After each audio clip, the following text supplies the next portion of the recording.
Hello बच्चों, let's read this question. The question says, in the following question, a statement of assertion is followed by a corresponding statement of reason. Of the following statement, choose the correct one. Option A, both assertion and reason are correct and reason is correct explanation of assertion.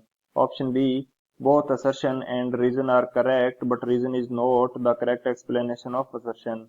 Option C, assertion is correct but reason is incorrect. Option D, assertion is incorrect but reason is correct. Assertion: sunlight reaches us without dispersion in the form of white light and not as its components.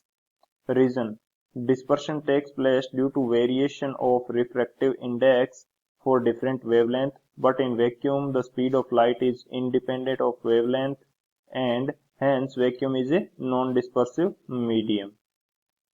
तो इस question के अंदर हमसे क्या कह रहा है कि एक असर्शन गिवन है एंड इसके लिए रीजन दिया गया है, तो करेक्ट ऑप्शन हमें चूज करना है। असर्शन हमें क्या दे रहा है कि जो सनलाइट है ये हमारे तक व्हाइट लाइट की फॉर्म में पहुंचती है, ना कि इसके कंपोनेंट्स की फॉर्म में। तो इसके लिए रीजन दे रखा है कि डिस्पर्शन रिफ्रैक्टिव इंडेक्स के अंदर चेंज होने के कारण होता है, जो कि डिफरेंट वेवलेंथ्स के कारण हो जाता है।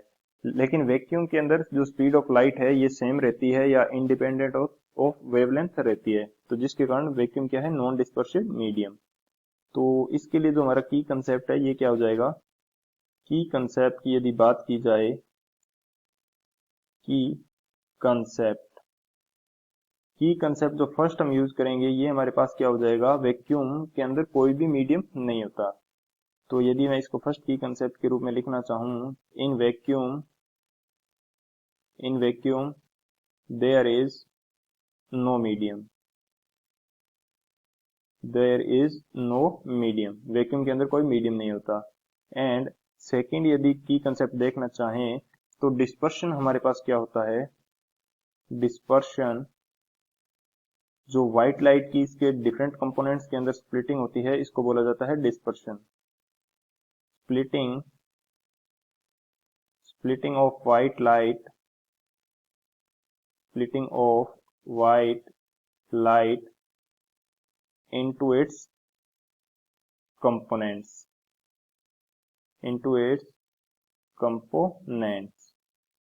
तो ये दो हमारे पास की कंसेप्ट हो गए। इन दोनों की कंसेप्ट की हेल्प से इसका सॉल्यूशन देखते हैं। सॉल्यूशन की यदि बात की जाए तो हमारे पास क्या है, वैक्यूम दे रखा है हमें। इन वैक्यूम यदि मैं देखना चाहूं कि वैक्यूम के अंदर हमारे पास पता है कि मीडियम नहीं होता, इन वैक्यूम नो मीडियम, यानी कि मीडियम है नहीं, कोई भी मीडियम नहीं है तो स्पीड ऑफ लाइट जो है वो सेम रहने वाली है। स्पीड ऑफ लाइट ये हमारे पास क्या रहेगी, ये रहेगी सेम। जो डिफरेंट कलर्स हैं इनके लिए स्पीड ऑफ लाइट सेम रहेगी। तो यदि स्पीड ऑफ लाइट सेम रहेगी तो हमारे पास कोई भी डिस्पर्शन नहीं होगा, डिस्पर्शन नहीं होगा, नॉट टेक प्लेस।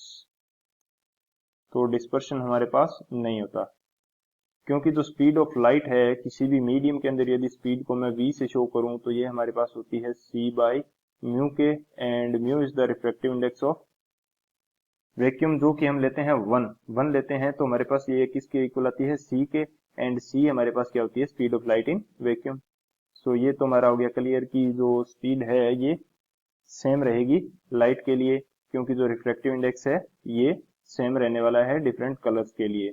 सो यदि मेरे पास डिफरेंट कलर्स के लिए म्यू की वैल्यू है यदि सेम रहेगी तो डिस्पर्शन वहां पे नहीं होगा and splitting of white light भी नहीं होगी। सो असर्शन तो हमारा हो गया करेक्ट, क्योंकि जो व्हाइट लाइट के फॉर्म में ही हमारे पास सनलाइट पहुंचती है, कंपोनेंट्स के अंदर नहीं पहुंचती। एंड इसके लिए जो रीजन है ये भी हमारे पास करेक्ट हो गया। रीजन करेक्ट किस प्रकार से हो गया, क्योंकि यदि स्पीड ऑफ लाइट है ये सेम रहेगी डिफरेंट वेवलेंथ्स के लिए, तो जो हमारे पास डिस्पर्शन नहीं होगा एंड जो वैक्यूम है ये हमारा किस तरह से नॉन डिस्पर्सिव मीडियम की तरह बिहेव करेगा, non dispersive medium, non dispersive medium की तरह बिहेव करेगा। इसी कारण से हमारे पास जो लाइट है व्हाइट लाइट की फॉर्म में पहुंचती है। सो असर्शन एंड रीजन हमारा करेक्ट हो गया, एंड जो रीजन है ये हमारे असर्शन का करेक्ट एक्सप्लेनेशन भी है। तो कौन सा ऑप्शन हमारे पास करेक्ट हो जाएगा? जो ऑप्शन ए है ये हमारा करेक्ट आंसर हो जाएगा। Both assertion and reason are correct and reason is correct explanation of assertion. So option A is the final answer. I hope you understood it well. Best of luck. Thank you.